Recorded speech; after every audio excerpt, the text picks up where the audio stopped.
पिछली बार जब हम आए थे तो मन में कुछ सवाल थे और मुझे लगा कि पूछूंगी, लेकिन जो भी बैठा था वहां पे उन सबने कुछ ना कुछ वैसा सवाल कर लिया था। और जब मैं आपके पास आने का यहाँ पे हम बात कर रहे थे नवोजी से, और फिर मैं आपसे मन ही मन बात कर रही थी कि कुछ जो सवाल मेरे आ रहे थे, अगले दिन मैं एकांतिक वार्तालाप खोलती थी और कोई ना कोई वो सवाल पूछ रहा था। श्री जी हो व्यवस्था कर देती है। मर्जी आपका सत्संग सुनते हैं रोज और कहते हैं अपने जीवन में उतारने का प्रयास कर रहे हैं। मर्जी एक इसमें था, आप अध्यात्म मार्ग के पथिक हैं और जीवन भर आपने प्रेम मार्ग और ज्ञान मार्ग में चरम सीमा प्राप्त की।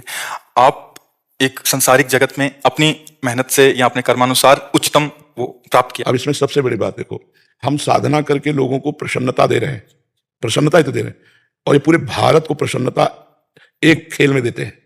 अगर ये विजयी हुए तो हमारे पूरे भारत में पटाखे छुटाए जाते हैं, पूरे भारत में आनंद मनाया जाता है। क्या इनकी साधना नहीं है?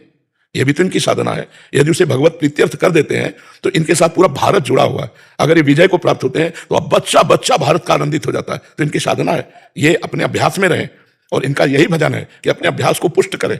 भले वो खेल है लेकिन पूरे भारत को आनंद प्राप्त होता है इनके विजयी होने पर। अगर हम कहीं किसी कारणवश, तो हमें अभ्यास की पुष्टता पर ध्यान देना चाहिए, हमारे अभ्यास में कमी नहीं होनी चाहिए और बीच बीच में नाम स्मरण कर लेना चाहिए। तो इनके लिए यही साधना है। अपने अपने लक्ष्य को अगर हम दृढ़ता से निभाएं तो हम अपनी जगह उन्नति को प्राप्त होंगे और ये अपनी जगह उन्नति को प्राप्त होंगे और दोनों एक ही जगह पहुंचेंगे, क्योंकि ये परमात्मा के इस विश्व में इस भाव से रह रहे हैं, हम इस भाव से रह रहे हैं। तो सेवा वो भी है और सेवा ये भी है।